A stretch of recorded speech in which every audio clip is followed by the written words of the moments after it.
the creators who brought you RuPaul's Drag Race and $1 Million Listing. This is World of Wonders Wow Report. Things that make us go wow. Well, hello, everyone, and welcome to this week's edition of the Wow Report, where we count down the top 10 topics of the week that made us go wow. I'm Fenton Bailey, co-founder of World of Wonder, joined by our Chief Creative Officer and Inspiration, Tom Campbell. Hello, Fenton. Hello. And editor of the Wow Report, literary genius sensation, James St. James. That's me. Welcome, everyone. Thank you. All right. Let's start with the countdown. That's number 10, Tom. Number 10. Casting news is sometimes more exciting than the actual movie when it comes out. Yes. Right? Yes. And this week we had some of the casting news I had been anticipating for 16 years. And that is the movie Wicked, which has been on Broadway as a play, my favorite musical that I've seen several times on Broadway. They have announced that in the role of Galinda, originally played by Kristen Chenoweth on Broadway, will be none other than Ariana Grande. Okay. And second, playing the part of Elphaba, the Wicked Witch, who's not so wicked, originally made famous and won a Tony by Idina Menzel, will be played by Cynthia Erivo, who we know from The Color Purple on Broadway. I think she did one of the Erivo things. She is an incredible artist. If you don't know who she is, you must know who she is. A powerhouse, yes. Unbelievable. A black woman, which I think is a fantastic way to cast Elphaba, who is, misunderstood and cast on the side. Because of her color. She's misunderstood because of her color. But they have two separately. I've always loved Ariana Grande's voice, whatever you think of her public persona. I love her voice. And Cynthia Erivo, during lockdown, she and Shoshana Bean did a cover version with Stephen Schwartz for Passover of When You Believe, that Whitney Houston, Mariah Carey thing. And I just play that so many times I can't tell you. So the fact that they're going to be playing in the movie makes me very, very happy. And but hold on. Okay, keep going. No, I think the Twittersphere, the internet universe seems to be accepting this news with open arms. But I don't know what Twitter you're on. Talk to me. I have seen some very different. I've seen some mixed reviews at best of this casting, and I want to hearken back to Ariana Grande starring in Hairspray, NBC's Hairspray. I don't know if you caught that, and that is, if that's any indication of what we're in for. I have a feeling that this will be a mixed review, mixed bag at best. I think Miss Ariana Grande is a great talent. Talent needs to be protected and needs to be displayed at its best. I am not convinced that a live TV musical is the best way to present someone's talents. Okay, but her voice is, it's a powerful voice, and it would work well on Broadway. But does it have the range? And I'm not saying that Kristen Chenoweth has the, but sometimes Ariana is. She chooses to do that Mariah Wispy thing. She tends to do that Mariah Wispy thing. So when she belts, she blows your wig off. But she belts in those same three notes over and over and over again. She doesn't really have range. She is a great actress. My son grew up watching her in Sam and Cat on Nickelodeon. Okay. Are you really saying Sam and Cat prepares you for an Oscar-nominated, possibly Oscar-bound film? Yes, I do. Okay. I think it's exactly the point he's making, James. Now, James, speaking of haters, James, I was going to say that this news was greeted with so much love and respect from most people that people still the haters had to go out there and create a problem and pick at it. And I don't know, the undertow of this is there's an online petition begging the producers of the film Wicked not to hire James Corden. Please, whatever you do, please do not ruin it with Will Smith or James Corden. Which is such a burn. Wait, Such a burn. you're part of the pro James Corden group? Is I that just what you're feel saying? like, did you have to go out of your way to say that? Is that the nice thing to do? But Tom, I have a feeling that the people you follow on Twitter are very Tom-like in the fact that they probably are lovers of everything. You are somebody who you love everything, and it's very hard to get you to hate on anything. And I have a feeling the people you follow are the same way. Just On the other hand, Fairchild. I have a tendency to follow haters only. There you go. Birds of a feather. I'm just following Morgan Fairchild and Nancy Sinatra, just the young I kids. love Morgan Fairchild on Twitter. I will agree with you that she is a precious treasure. I'm very excited that John Chu is directing it. He directed In the Heights and Crazy Rich Asians, both of which I absolutely love. It is an awesome story, and everything. It's always risky when they go from stage to film, but it seems to be in good hands. And God bless James Corden. You can't blame him for Cats. That's all I want to say. You can't blame James Corden for Cats. There. I love Cats. I'm going on. Cats is one of my favorite movies of the last 10 years. So I don't know if that's James Corden. What part is he going to play? No. Actually, what I've been hearing is that either Harry Styles or who's the kid from In the Heights who's so good, who was in Hamilton. Oh, he was amazing. Whatever his name. Yes. Yeah. That he might be Fiorello. What's his name? Real cutie. Anyway, we'll move on. No. The point, Fenton, is that James Corden hasn't even been. His name has not been mentioned. We have been hearing, Meryl Streep and Christine Baranski and a bunch of other people for the role of Miss Marvel, which also everyone is saying that Bianca should play, without a doubt. That would be awesome. Yeah. All right. Well, I guess we have to wait a few years to see Wicked, but I can't wait. I'm going to talk about it every week. Right. From now until then. Okay, let's go to number 9. I'm so excited about this next item. Number 9. Well, I did it for you, Fenton. This whole topic is for you because I watched Succession. Yes. I binged it. I did a marathon, 10 hours a day, 10 in 4 hours. I'm up to speed on everything. I have a lot of thoughts. We can cut some of it out, but I want to get to it. I want to hear everyone. Let's start right away. My God. It's very much in the same template as a lot of other successful shows over the last 15 years, which is it's a group of people jockeying for power in a very specific milieu.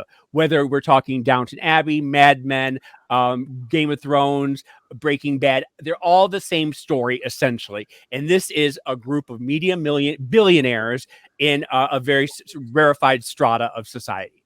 And what sets it apart, though, is that there isn't one likable person in the group. There's not one person to root for. It's so just like the WoW report. I have never come across anything like it where you go into it and you think you want to like Roman. But Roman is a horrible, horrible, horrible person. And you said the first episode when he offers the $1 million to the little servant's kid, I mean, right off the bat, you know that he's just one of the worst people on the planet. You think you want to like Shiv, but Shiv is just a mess, and she's nasty, and she is not prepared for the role and prepared to take on the thing in any way. Logan is terrible. Connor is just one of the worst. Tom is just, and I hate to, every time I say I hate Tom, and he's just the worst person on the planet, I feel bad because I feel like we should protect Tom's at all costs. But Fenton, the only person that I do like, the only person who is the one person that I think deserves everything, and every time they are on camera, I love them, it's Marsha. I love the stepmother, Marsha. Yes, I do too. And I think she's a secret weapon. I'm sure there's a twist that involves her that is yet to be revealed. I want to know more about her past. I want to know because they sort of brought it up a little bit, but then they sort of dropped it. Because, it's the quiet ones. She's going to end up with the company. Yeah, she. I also like Jerry. I think Jerry. I want Jerry and Roman to be married in the end. I love those two together. I think that's hysterical.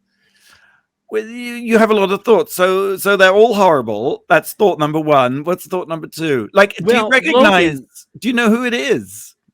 What is? It's the Murdochs. Oh yeah. Of course. I mean, even down to the number of kids. You know. Yeah. But I do think that Logan is I think he's losing it, but He's I think the he boss puts of the up, company for yeah, for the anyone who father. hasn't watched it. Yes. Yeah, the whole point is that he's losing it, and the kids want to take advantage of that and take over. But is he really losing it, or is it all just power games with him? And you sort of think that yes, he is losing it, but he's throwing up smoke and mirrors. Like I think when he grabs Shiv's hand and puts this down his pants when he's in the hospital bed, remember that? And she Don't goes to remember visit that. him. She goes to visit him, and he's sort of out of it, and he takes her by hand. He takes her hand, and she thinks she's holding it, and he takes it and he shoves it down his pants, and she freaks out and walks out the door, and she's like, he's not himself. He's not himself. And I think that was a creepy power move on his part. I think pissing on the office floor was a power move in the same way that Roman jerks off on the window. I think I think they're both marking their territory. But the thing when he's pouring the coffee and it keeps pouring, I think that really happened. I think the other moves are all power moves, but I think he really is losing. I think he's losing it, but I think he's throwing up smoke and mirrors to confuse people about when about how. But not James St. James. He will not be fooled. That's right. Losing it. And are you enjoying season 3, James? Have you watched the first few episodes? I am. It took me a minute. I thought the first 2 episodes were sort of, but I liked Adrian Brody. I thought Adrian Brody was was fun. The one character, I have to fall in love with a character every time. I have to be in love, and I thought it was going to be Kieran because I mean, he's so cute. But the character who just makes me just melt, Stewie. Stewie makes me gooey. Stewie is the Middle Eastern playboy who is the shareholder who was in school with Kendall, and then he becomes a shareholder and ends up just throwing a wrench in everything and just fucking with them every chance he gets. And he is just the hottest. I could marry Stewie in a heartbeat. I think that Greg, the cousin, also has hidden depths and is okay. The game we have to play here is who do you identify with most with, and who is it? No. Because I think I am I'm cousin Greg. When it comes right, I am the one who is the outsider who is always sort of wandering in and making a muck of things. Tom, have you watched Succession? I'm up to speed. I know every moment. I'm Carrie McCulkin as character. Are you? That's interesting. I think I'm always got the jokes. I got the jokes.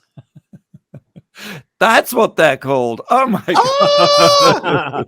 Fenton, who are you? Oh, who am I?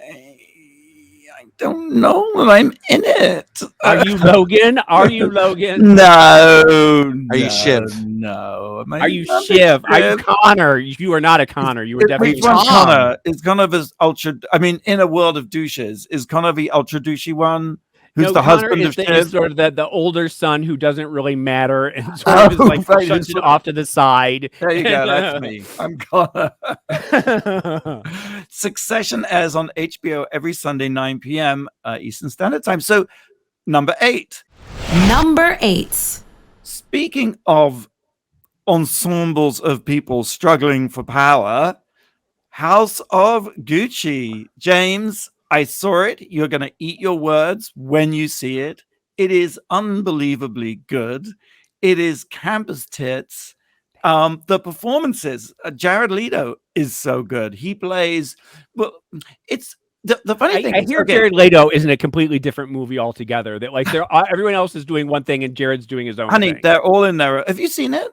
No, I haven't, but I've been reading a lot of reviews today. Movie, doing their own thing in Italian. The House of Gucci, it's actually based on a book, a really fantastic, very long, very detailed book about the whole family and the family history. And I was surprised that the film, Ridley Scott's film, actually takes all that on. I thought it was just going to be about the bitter, scorned ex-wife who has her husband, who was running Gucci, knocked off. But while that's a part of it, he actually tells the whole story of Gucci. And it is unbelievable. I mean, Jared Leto is the crazy son who has no talent and keeps on wanting to launch his own design line. He has no talent whatsoever. Jeremy Irons plays the patriarch of the family who's on his way out. He's fantastic. Let's see, who else is in it? Oh, Al Pacino plays the slightly wayward person who kind of runs the store in New York and the business in New York, and is kind of has a hand in all the counterfeits that were so problematic for Gucci in the 80s and 90s. And what's to say? Adam Driver is so good. He's good in everything. He really is. He's one of the greatest talents of our generation. Can I say to everything you've just said, Fenton? Who cares? How's Gaga? Oh, you're right. Why would I leave Gaga to last? She's stupendous. I mean, you always know it's Gaga and that she's acting, but she acts so great. She is really, really, really good. And I will give James St. James, who's decided, even though he hasn't seen the movie, that he hates it. I will give James this.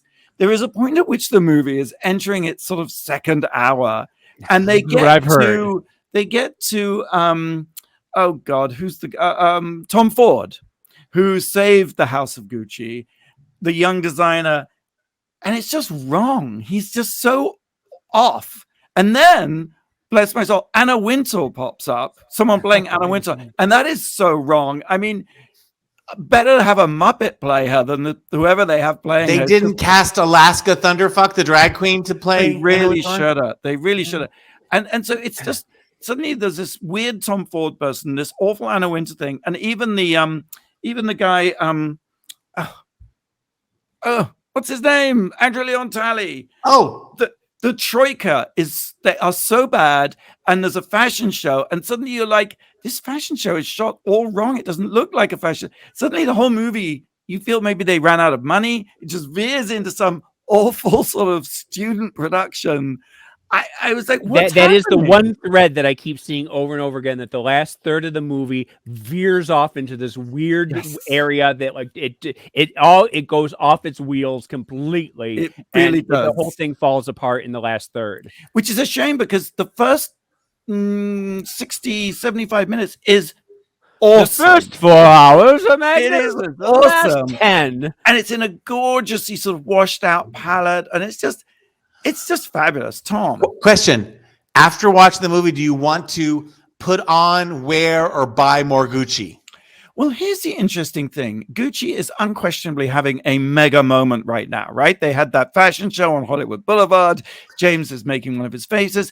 And here's my theory, is that actually it does make me want, and I shouldn't say this, but it makes me want Gucci in the classic sense. I feel that Gucci's reached a point of trashiness that it almost doesn't exist anymore as a brand. And so why I love the film was it was sort of nostalgia for a moment when fashion houses were fashion houses and luxury was luxury. Because seeing that show on Hollywood Boulevard, sort of trash. I mean, no matter what, Gucci, even in the 70s when it was Gucci, Pucci and Fiorucci, it sort of symbolized 70s trash then. Yes. And Tom Ford's genius was to reincarnate that 70s vulgar trash look, right? But Tom, no matter what you think about Tom can class up anything, and he did. His era was sort of interesting. I don't like what it is now, and the fact that don't even get me started again on the fashion show in which they Hoover vacked all the homeless people off of Hollywood Boulevard. How tone deaf is that? It was just completely disgusting, and it shows what trash Gucci has always been. So, but the one thing I do keep seeing over and over again is that Gaga eats every scene that she's in, and that if you approach it from the fact that it is camp and that it is meant to be camp, then it succeeds on that level. Let's not talk camp down. I think it is. I mean, I do think it's powerful. I think it's a powerful film. I just wish they chopped off the last third. But can a film survive with only 2/3 of it being good and 1/3 being off the wheels? Give me a movie that goes Oscar bound that does that. Well, that's why Jessica Chastain will take the Oscar as Tammy Faye in the Eyes of Tammy Faye. Thank you. We're going to take a quick break. Before we do, I'm just going to tell you that our 14 queens competing for title Queen of the Universe were revealed this week. And if you head over to Wow Presents Plus, you can learn more about our sensational singing queens and get ready to watch Queen of the Universe. The first all drag, all singing competition that's truly out of this world. Oh, that's so good, Tom. Who pays you for this? That's fabulous. I adore. Jess, do you have a question for us? Because Blake's away. Yes, I Jess, do. everybody. Welcome, Okay. Jess. Thank you. I'm happy to be here. Our Gen Z producer is what we have here. I'm millennial Gen Z cusp, but it's okay. I have a question for you. On this day, November 12th in 2018, which legendary writer of comic books tragically passed away? Thank you for that intriguing question. Since there are so many well-known comic book writers, I just can't guess who it would be. Wait, 2018 is what she said? Yeah, November 12th, 2018. Oh gosh, that sort of limits it, doesn't it? Okay. We are listening, you are listening to the WoW Report, and we'll be right back after the break with the answer. You're listening to World of Wonders WoW Report. Things that make us go wow. Welcome back to the WoW Report. I'm Fenton Bailey here with Tom Campbell and James St. James and Jess. Yes, Walensky. hello. Jess, you have a last name, Walensky. Yes, I do. Beautiful. What was the question? The question was, on this day, November 12th in 2018, which legendary writer of comic books tragically passed away? I feel like it has to be Stanley. All right. Ding, ding, ding. Oh, there you go. Thanks for making the first one comic books. easy. There you go. Okay, I thought it was. Thanks I for thought we making were the first one comic easy, Jess. Yes, yes, yes.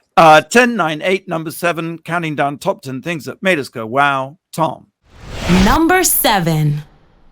Well, you know I'm a wild devotee to the QVC. I do not watch the HSN, but I made Home Shopping Network. I made an exception this week because Dolly Parton was on Home Shopping Network selling her fragrance Scent from Above. SCENT from Above. Very clever. I love it. Now, James, you know how I hate to bring this up, but when I worked with Dolly Parton years ago in Hollywood, when I worked at Gallimore Associates, she would come to the office. She was as delightful as you can imagine. I always felt bad that everybody wanted a piece of her. You know, like when it was my first time being around a mega celebrity. When she came around the corner, everyone's like, look at me, in silence.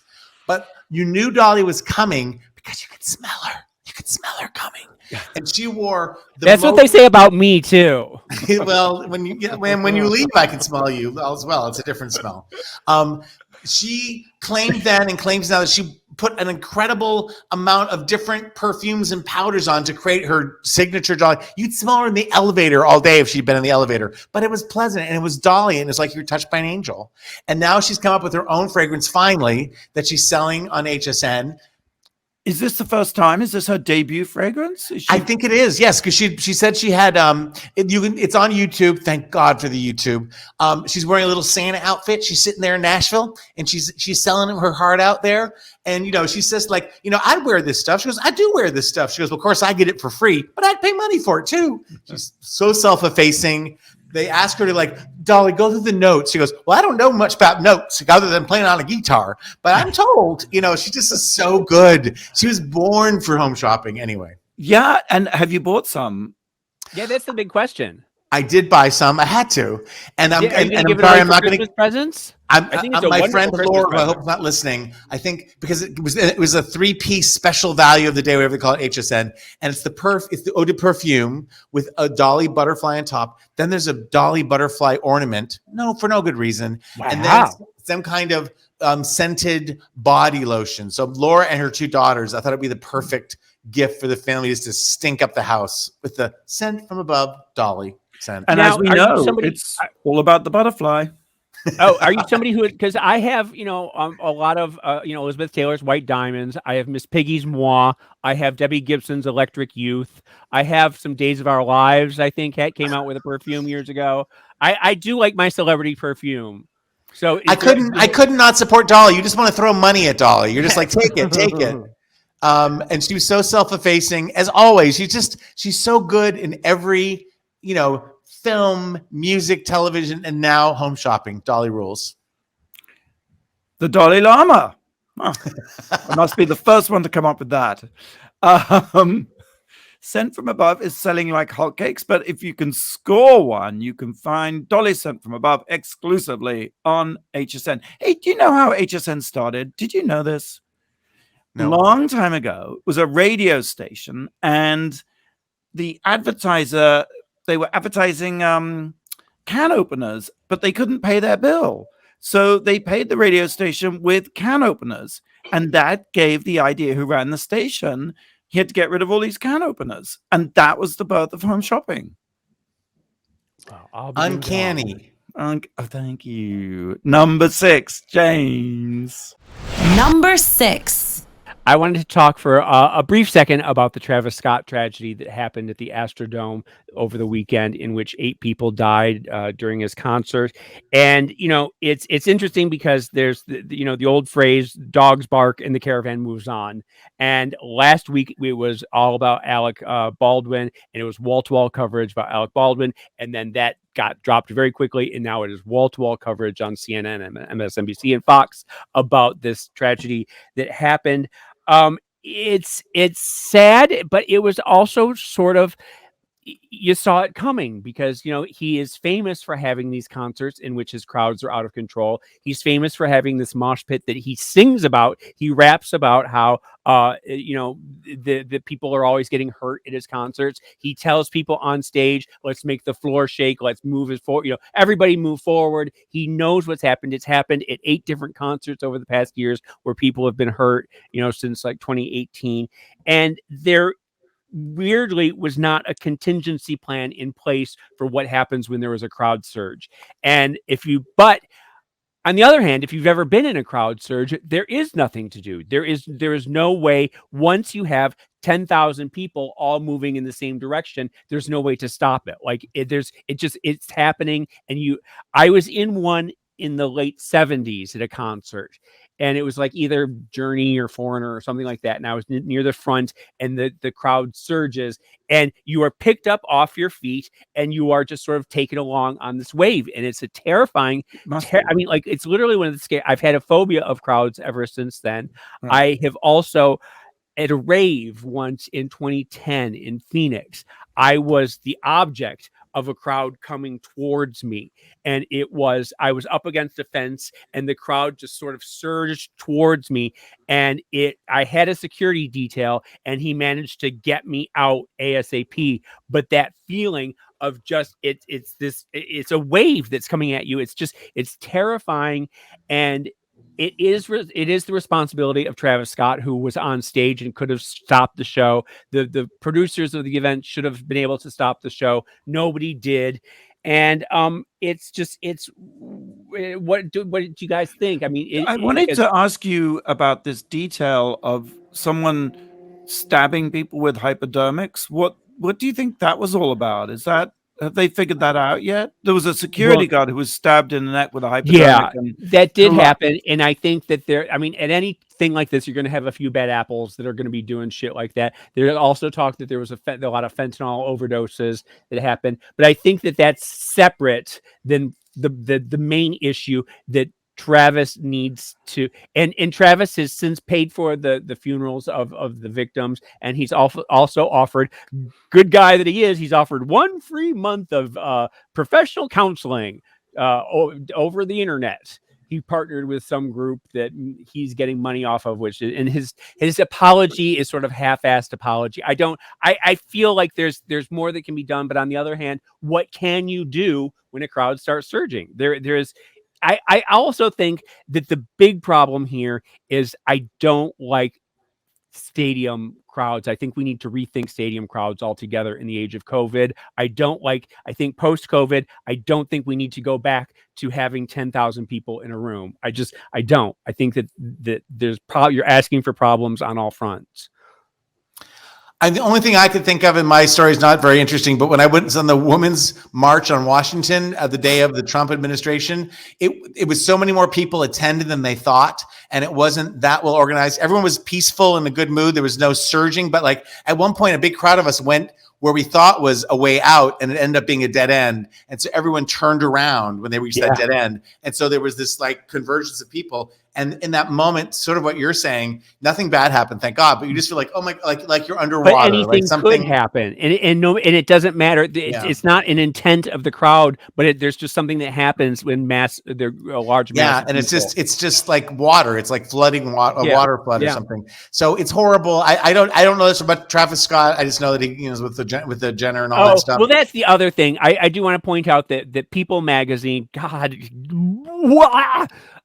their first headline after it was Kylie Jenner okay after stampede at boyfriend's concert kills 8. And it's like, well, good to know. We're happy about Kylie, but that was your takeaway from it, is that Kylie's okay. Like 8 people died and your headline is Kylie Jenner okay after stampede.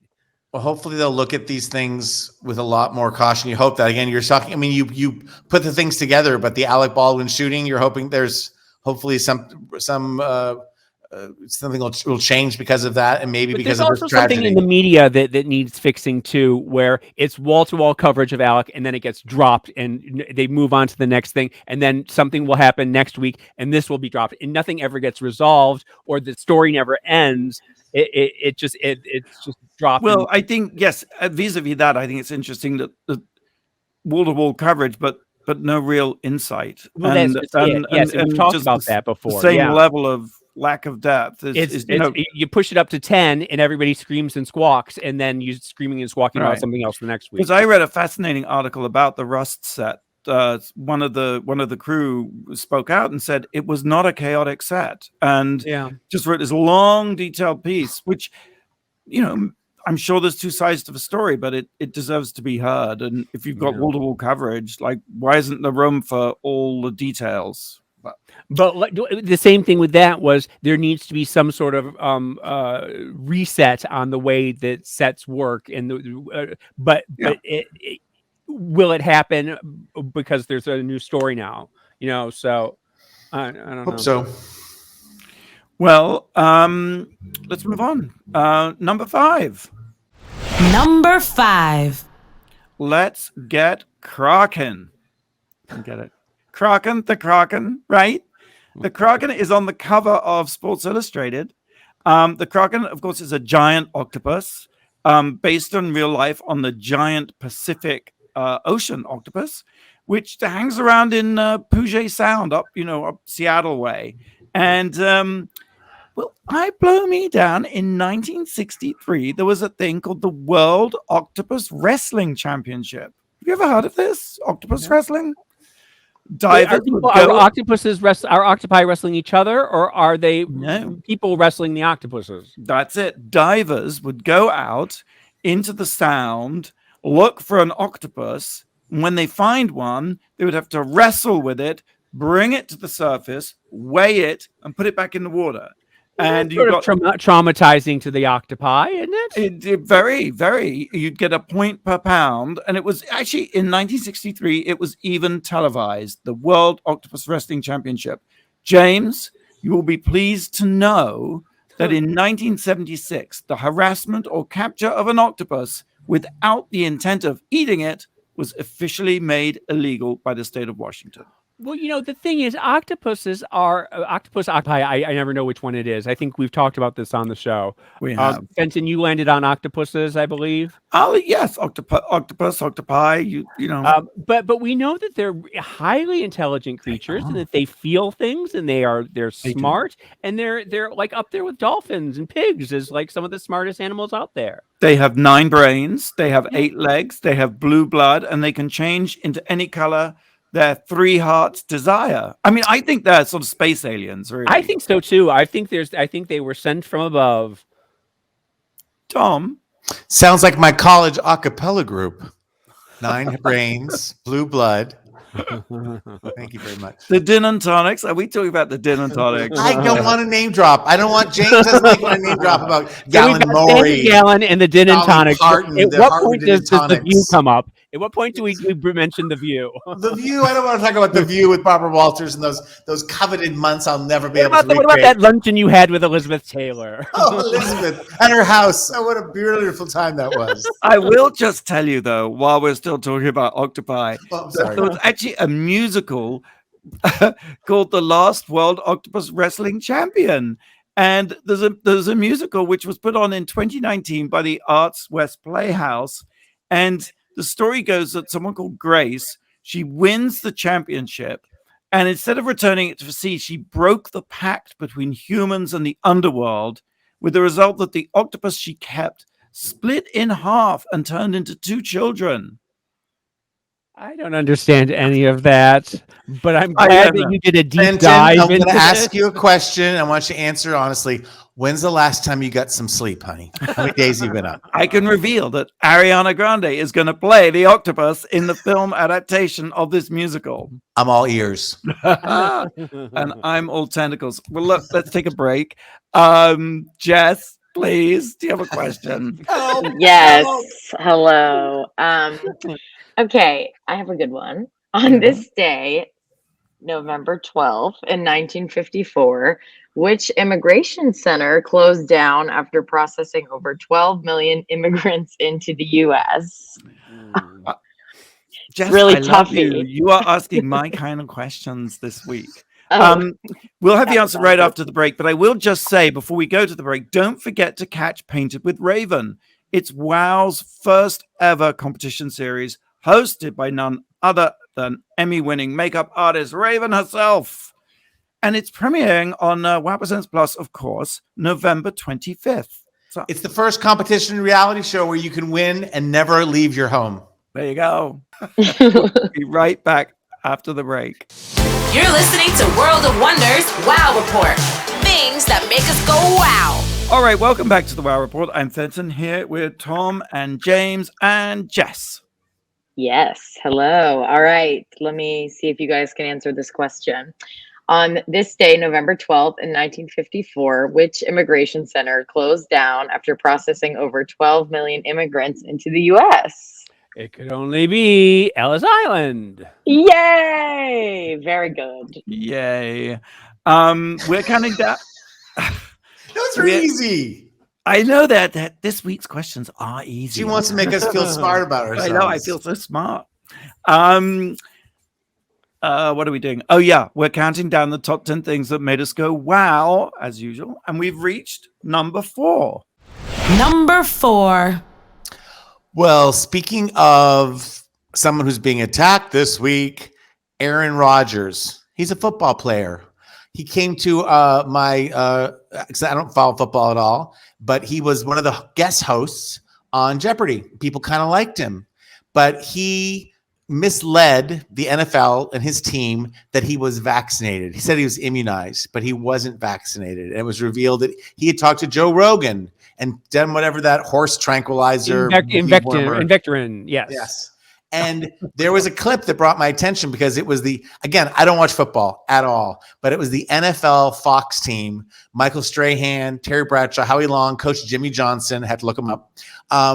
And they were just ripping him to shreds because they were very careful, because you think of these guys, you think of football as being very kind of red statey, right? And very, the divide. And they would start by saying, he has his rights to deal with himself. He can, but Jimmy Johnson said, I'm disappointed in his selfish actions. Howie Long sort of said he has a right, but you possibly put your teammates in jeopardy, and that's selfish.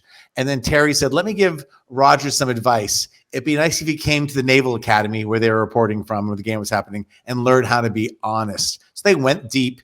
Kareem Abdul-Jabbar has written something, and Rodgers in his defense, and this is where people get in they feel attacked. No. In his own defense, he quoted a Martin Luther King quote, which is never a good look for a white millionaire, right? And he goes, you have a moral objection to object and unjust rules and rules that make no sense. And Michael Strahan just said, there's times to quote Martin Luther King, and this was not one of them. It's so easy to pile on this guy because he's ignorant and using, there's nobody in the world almost that's more influential and powerful than professional sports figures with young people. And here he is, just with no logic or no discipline. Anyway.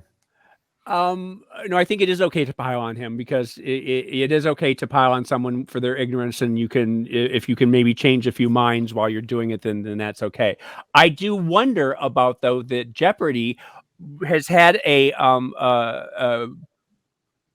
has had a policy of having people be vaccinated to be on the show and to be part of the show. And did they not check on him? I don't. That's what the part of the story. I don't know the timeline on that. I do know that there are players. I've heard that there are players in the NFL who don't get vaccinated and they go under another routine, probably like multiple testing. But he led people. He misled people. He also said that it was his religion that is forbidding him, but there is not one religion on the planet that forbids you from getting vaccinated, and so I don't know what that is. So it's just nuts, and he's been a lightning rod this week. I'm hoping people hear that and think how silly it is, and they listen to Michael Strahan and Terry Bradshaw and Howie Long and Jimmy Johnson and a lot of football greats. Unfortunately, he will become a hero to those anti-vaxxers and become a lightning rod in that respect. He's an NFL. I know nothing. He's with the Green Bay Packers. He's huge. He's a multi-million-dollar quarterback. He's a good-looking guy, and he's by all accounts. You have to be vaccinated to play. He can't play, right? They must have. No. There's NFL guidelines, and you're supposed to be vaccinated. And if you're not, then you have to be tested a lot. You know, there are exceptions, but he kind of wiggled in between both. And led people to believe he was vaccinated when he was not, which put everybody, you know how it works. We all know how it works. I got my booster.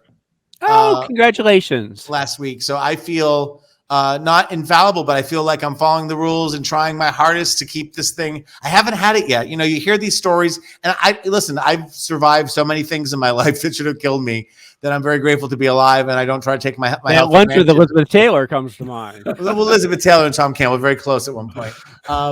But just the idea that you do the best you can, and I forgot what I was going to say, but just I don't know. I just say congratulations on getting your booster, and I think anybody within the sound of my voice should get their booster because they are throwing this shit away. Like, just wait a minute. I thought it was 65 and older. Yes, we're getting it is, but like they're just there's no demand, and so like go get your booster. You know, I'm not advertising fraud, but like, if there are certain exceptions, like if you work in close contact with people, I believe you can get the booster. So just get the damn booster. I mean, it's got to be better than throwing the shit away, right? I'm sorry, I had to take that call. I promised you that I had to take before we started, but it's done. I'm good. Oh, good. And I agree with everything you just said, even though I wasn't listening. Brilliant. That's the first time you've ever agreed with me. It's Number true. 3, James. Number 3. I want to continue the conversation about anti-vaxxing because this week there was also a huge story that came out of the soap world in which I want to talk about. Last week I talked about some things that were going on Days of Our Lives. This week I want to talk about behind the scenes drama at General Hospital, where Ingo Rademacher, the longtime star of the show, an Aussie heartthrob, has been on the show for 25 years. He is out. He was given the door. Don't let the door kick you on the ass as you leave. Because he refused to vaccinate. And ABC has a mandate that started on Monday saying if you were not vaccinated, you could not be on the show. You could not star on the show. He is a rabid anti-vaxxer. By all accounts, he's a bit of a nightmare to work with. He is a Trumper. He's an anti-vaxxer. He's just a nasty person. A lot of people on the show refuse to do scenes with him, and he has to green screen all of his scenes because most of the cast won't work with him. Didn't he also, wasn't the straw that broke the camel's back? Am I wrong? Well, I'm that going he to get said to some that. insensitive things. I'm going to get to that in a second because there's sort of a cabal of nightmares on the set of General Hospital that are all Trumpers, and they all sort of work together, and they're sort of mean girls on the set. There's some actors and actresses that I'm not going to mention their names, but if you watch the show, you can probably guess. And there's another actor who is on his way out the door, Steve Burton, who plays the brain-damaged hitman with a heart of gold, who's been on the show for 30 years, and he refuses to vaccinate himself. And he goes, the other thing that Ingo did is over the weekend, as this whole was bubbling up, he sent out a series of tweets, and his Twitter and his Instagram are increasingly unhinged, and they are increasingly Trump.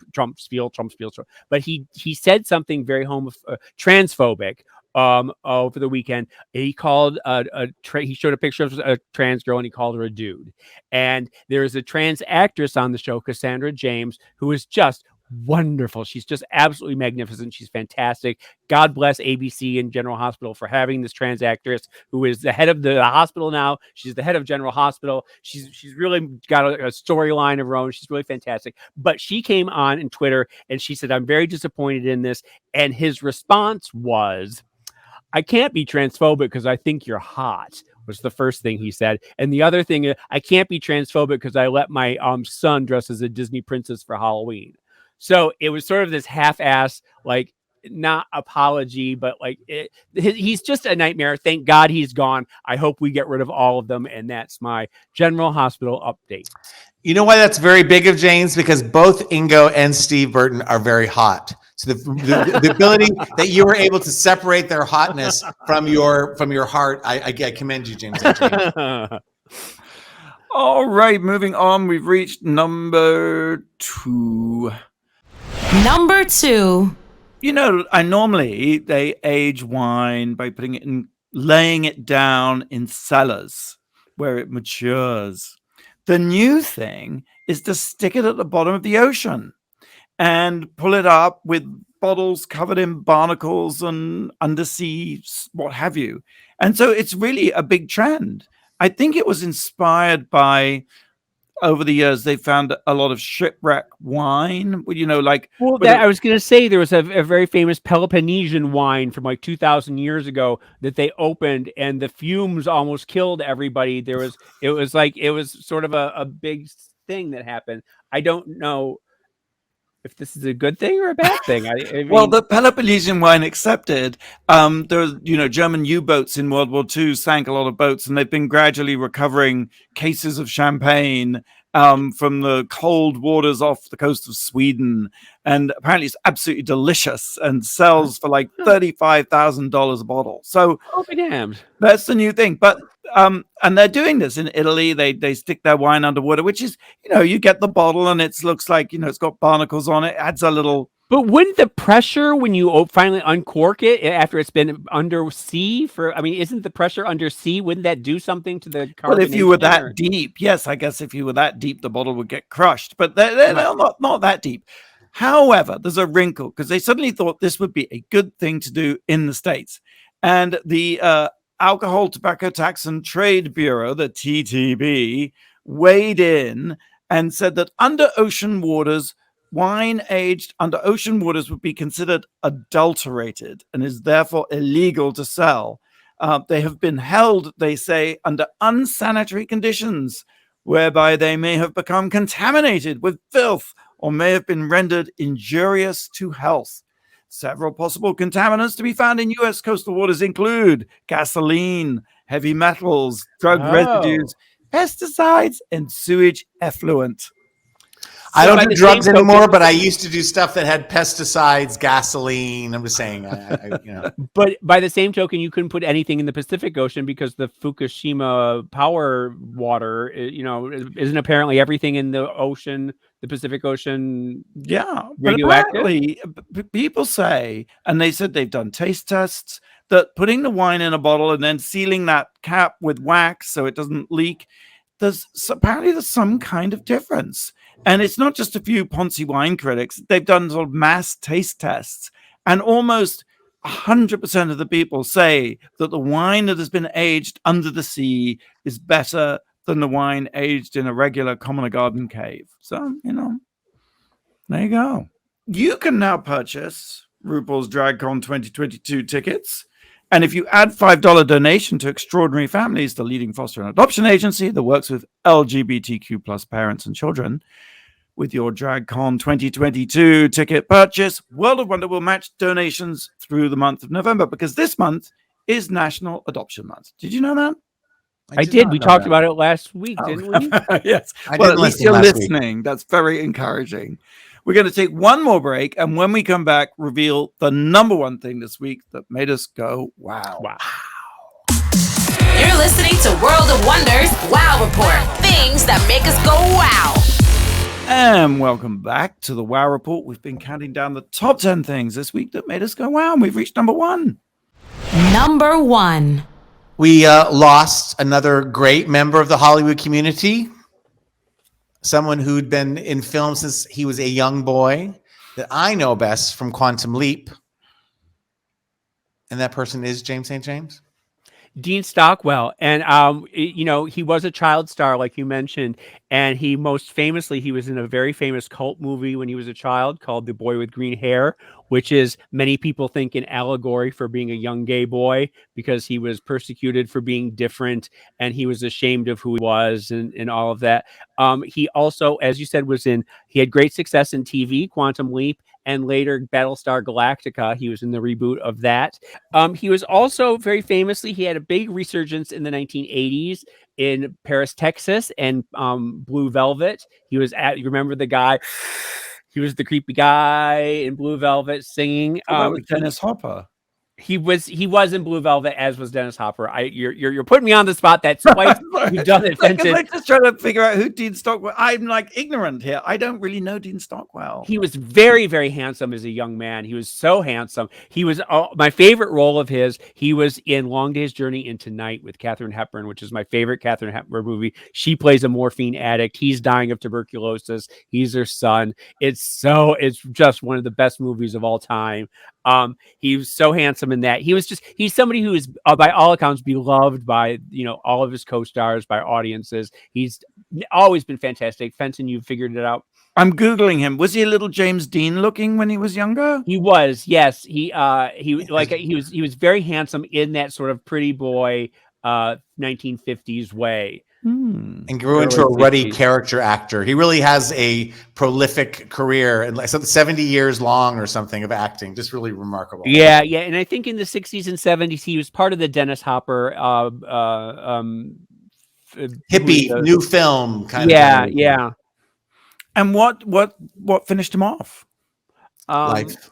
He was 85. He was 85, and we don't know what the actual thing that did him in. There's a rumor they had a bottle of water that had been aged in the ocean. And then he took some ivermectin and some deworming. Well, what an amazing show. I've had so much fun. I've learned so much. Thank you. Thank you, Tom. Thank you, James. And Jess, welcome. And thank you, too. Thank you. That was an awesome show. Thanks for tuning into the WoW Report on Radio and Sirius XM. Previous episodes on our YouTube channel, WoW Presents. And I guess we'll see you same time, same place next week. Until then, go out and do something that makes the world go wow. Wow.